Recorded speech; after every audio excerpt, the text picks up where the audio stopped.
Greetings, my friends. How are you today? We are alive despite the circumstances of life. God be praised. God is good. God is great. Nice to see you again, Veronica. How has your week been, actually? How have you been? I've been, I had a bit of a cold, so I will try not to cough through this podcast, right? But I've been fine. I've been busy. I've been grateful, but also just been trying to look after myself a bit more as well. So, yeah. Yeah. So I think we can focus on the self-care. Yes, indeed. Self-care. Yes. I've been really busy myself, and in this episode we're gonna focus a bit more on self-care, and also for the fact that we are running into the Christmas season as in the Christmas season where everybody's busy trying to do this, trying to do that, and all the rest of it. And it's a rat race trying to push things through before the year ends. Yeah. And just like that, time is like water, just disappears, right? Yes. So you got to make the most of it when we're on Earth. Absolutely. And whilst people are running about doing X, Y, Z, and all the rest of it, the preparation for the Christmas season, you have to remember that you have to look after yourself. And for the past weeks, I have been actually taking a stock of myself. Because even though I talk about self-care, I don't think I've been doing a good job of it. Before I came on, as I was telling you before, that for some reason I felt like I had a slight headache. And I know that's contributed to the different things that are actually going on in my head. You have so many things and you're trying to get this done, get that done. And before you know it, you're behind and you're trying to still push through and not realizing that it is one body. Yeah.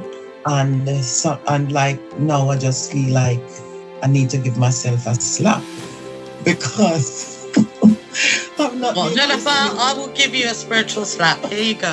Okay. I take it. Sometimes you need that spiritual slap. Okay. Yes. I need to behave. Yes. Right. So. Yes, so as we're talking about getting into this season, it for some families it can be very an emotional thing. While some of us, like myself, don't really celebrate Christmas, but even then you find yourself get caught up one way or the other.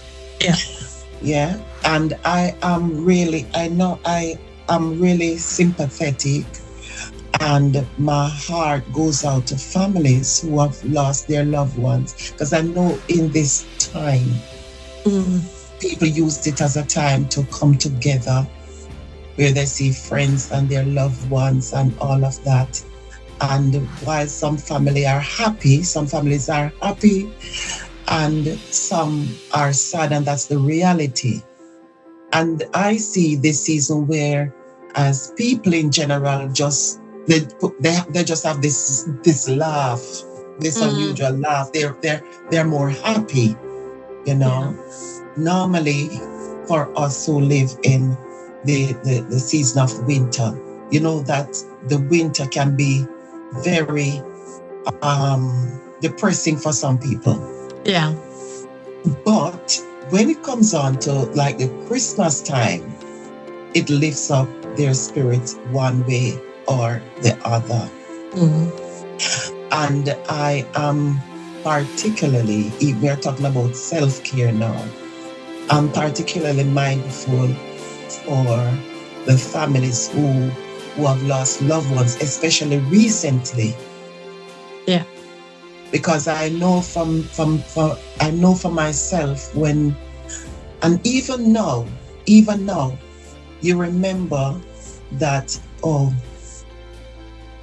my sons are not here, my nephew's not here. I think about the other families. And when you speak to each family that have lost someone, you can feel the pain. And so because I'm in that position, I can empathize. I understand. I may not know the level of their pain, but I can empathize because the smile is not there, the happiness is not there. But the good thing is they can think on the good memories, the lovable memories. I think with, you know, as you're speaking about Christmas, you have everyone that's present here, right? You have physical form, and then you have that spiritual form of, you know, oh, my loved ones may be with me, but their love is like, love is eternity, right? It's eternal, but you miss that absence, you miss that touch, you miss that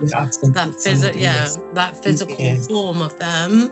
Yes. But then that love doesn't die, you know. And I know for me, like Christmas time, as much as it's exciting for the children, where we've experienced loss, I have a moment where I just look around and just think how fragile life can be, right? Absolutely. And that's why, you know, relationships are even more meaningful. And so you have this moment where you look around and you just think, oh, you know, it used to be full, like everybody I loved was in this room, and now it's now, you know, it's changed. The dynamic of family changes. Your family grows. Like in our family, we've lost 2 boys. You know, my partner and my nephew, but we've also gained 2 boys with my son-in-law and my grandson. And it's just like the cycle of life, right?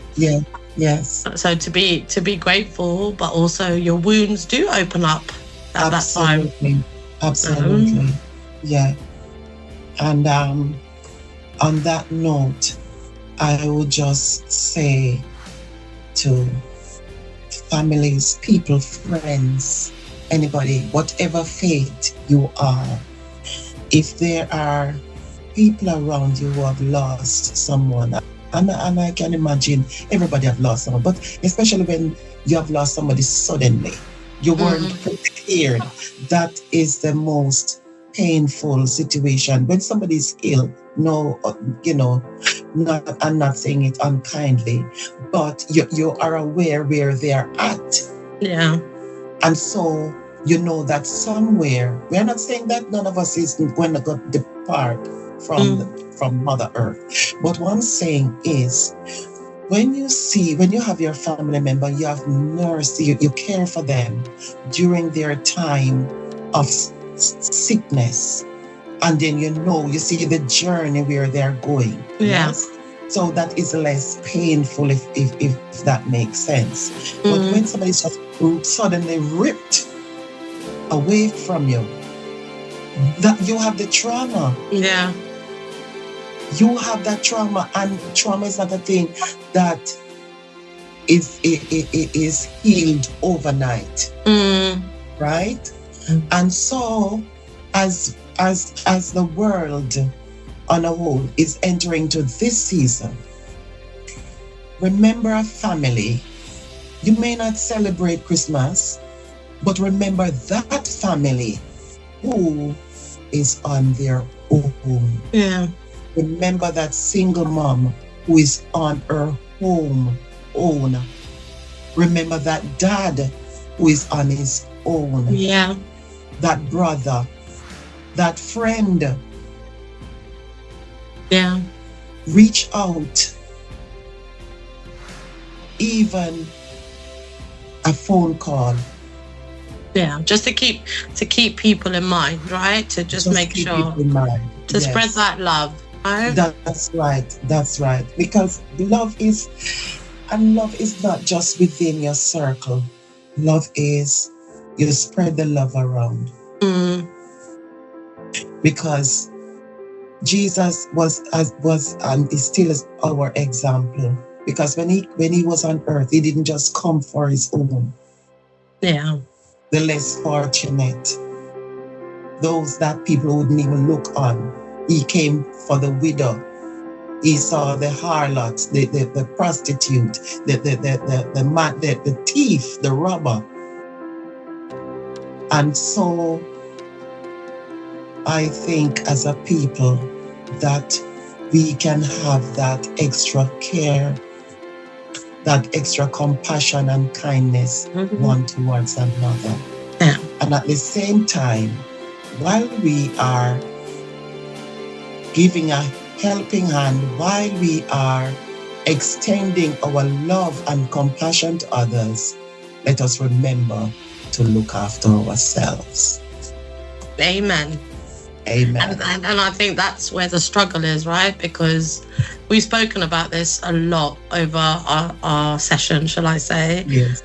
You know, where you give energy, but you also have to retain energy for yourself. Absolutely. And also remember that everybody, you know, is on their own journey, right? So you can gently be with people on their journey, but at the same time, yes, they need to work through their stuff, and you know, we spread love, but that love and that compassion and care needs to also be reflected back onto you by yourself. Yeah. Absolutely. And Christmas, it's a beautiful celebration, but it's also a realization of what used to be and what is now. Yes. What is important? What is important? Because a lot of people get involved in Christmas, but they don't know the real meaning of it. They don't know the real meaning of it, because if they did, they would really understand that actually Christmas is not biblical. It's not biblical. It's more of a it's more of a, I think it was originated back in the days from the Romans or somebody there, but I know it's not biblical. Right? And we have to understand that if we are, whatever customs there are, we should actually do our research and see where it's originated from. Who designed this? Because we can take up all sorts and they are demonic. Yeah. I am. Even though they are singing Mary's boy child born in a manger. That is true. But the celebration, and it is so many. I could say different kind of celebrations that people do, and they don't understand it. They just follow the crowd. They just follow the media, the different projections of what it is, the trees and this and the money spending, and the people who are promoting these things, they are getting rich off the poorer class of people. Yep. But people going into debt for Christmas. Exactly. And then when January comes, you are in a debt. Some people struggle to pay their debt after that. Is that what God would design? No, I don't think so. And when we leave this earth, we leave with nothing. Absolutely. Yeah, you spend so much money. We have to be practical, because when you spend so much money buying a Christmas tree, you're buying all those toys and what have you. Sometimes the children break them up, they mash them up. You cook so much food, and most of it gone in the bin. And you have people in different countries, even here in the UK, that are hungry, would you take, okay, this is Christmas, would you take a person off the streets into your home, put And them feed around them. your table? Yeah. It is Merry Christmas. I wish you a Merry Christmas. I wish you a Merry Christmas. But yet still, there are people in our neighborhood who are still struggling. Yeah. What about that single mother with about 5 children, 4 or whatever amount? Will you take them into your home, sit them around the table with your family? Let them be a part of your family on that Christmas day. Yeah. It's true. Yeah? 'Tis the season to be jolly. Cha-la-la-la-la-la-la. And you are having merry time. And somebody else outside needs a warm blanket.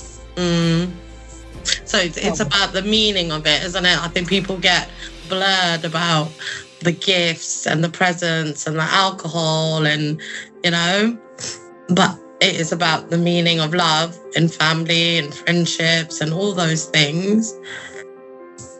I don't know, Jennifer, if I would bring a stranger into my house, to be honest, off the street. That would be a safeguarding issue because you just don't know, right? Yeah, absolutely. Yeah. But I'm just saying that, because you can even know, you can know somebody. You don't necessarily have to be like a stranger. But I was just using that kind of scenario. Because because we pass people who we know, I might hear about somebody, and even if there are shelters around. And you know what I think? In this country, they talk about safeguarding and all of that, you have people who need even a hot meal. A hot meal. I think that use the opportunity for people who have safe space. Yeah. A safe space. Open it during the winter time. Yeah. I know that Wandsworth Council has been encouraging different spaces to open so that the elderly can come in for a cup of tea. Yeah. And so that they can, they don't feel isolated. And I think that's the good thing. I think it's a good thing. If whether it's a church, whether it's a mosque or whatever, once you have that space, I definitely believe that, especially in the winter time, open your space, that people can come in for a few hours, have a cup of tea, feel warm, and feel that loved. kind of thing. Feel loved. Exactly. Because that is showing brotherly love, not just for your immediate congregants, whether, as I said, whether you are Muslim, whatever faith groups, or if you are a charity and you have got that space, you open those doors. You have centers, open them so that people don't feel isolated at home. Definitely. I think because it can be very lonely, especially if you are on your own, you're elderly and that kind of thing. Sometimes young people feel isolated. They feel as if they are not part of, and so we can create so that people can feel that love, feel that kindness, compassion. Definitely. The human has become so selfish, and it's all about me. Money. That's right. It has become greed. The greed in society. But also, Jennifer, people get money and then they want more of it and more of it. That's right. And then they buy this and they buy that, and they get they take videos and pictures, and I've got this, I've got that, which is fine. Like, it's all right to enjoy the perks of life, but then why stress yourself out so much that it's like, people give themselves goals and then it's just like they haven't reached that, or they've reached it and they've made so much, they want more and more and more. That's more about the ego. It's more about how you want to be seen in the world, and not actually your own well-being, Absolutely. Not your own well-being. Like I remember, like, years ago, I just worked constantly. I wouldn't even switch off my phone, and I think they work wanted us to do more evenings and pay for it, right? And for me, my time is more valuable than money. I'd rather lose that £100 to work an extra few hours and have my time where I can sit with my my son or my grandchildren, or just or even just cook be with myself in the kitchen cooking. That's right. To nurture my soul. And I think people are always reaching, and when you reach, you get there and you're like, okay, what next? I want more. But what about what's in front of you? Absolutely. That is so important, and that is a very powerful point. I'm a powerful woman, Jennifer. That was just my ego talking. That's okay. Speak the word. Speak the word.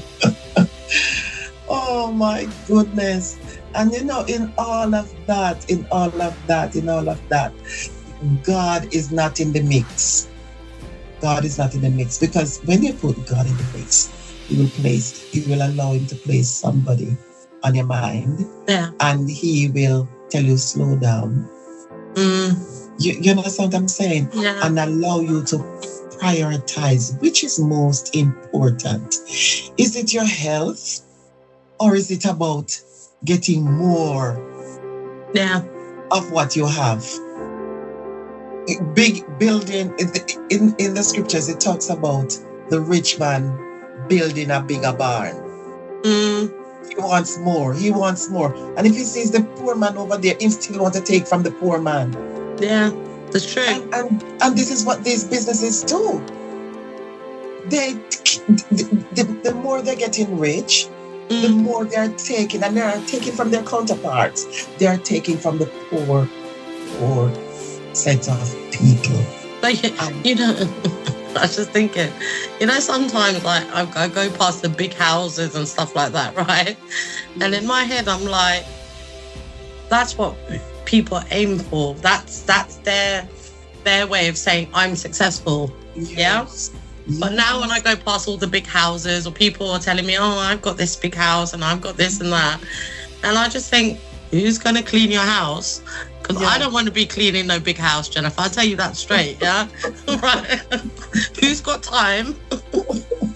because the thing is, there is somewhere in Psalm that David says, if riches increase, because you can be rich, but don't set your heart on it. Meaning, do not let it consume you. Don't brag about it. You are rich, so you are rich to help somebody. Don't just take it all for yourself. And heaping more, and you're not sharing. It's like a hoarder. More and more and more and more and more and more and more. And it's not going nowhere. No. There's no logic in that. There's no logic. And I think people, and I've seen it like over the years, where people die and everyone scrams for the money. Is that the most important thing for you? Like for people, the money. We have to think on the things that are most important in life. I've seen it in families. Families scram for money. Who's getting what? Who's getting this? And I'm like, really? Like, my mum will always say to me, Ronnie, I want you to have this. I want you to have, and I'm like, Mum, I don't want nothing. I don't like clutter. Yeah, yes, yes, yes. Some people scramble for that, and then before you know it, it causes so much ache and pain and suffering. And We're not relationships break down as well because of, relationship breakdown. yeah. God did not design us for that at all. Mm, You understand? so true. And we are where we are coming to the closing of the year. Remember, you are fearfully and wonderfully made. Be blessed.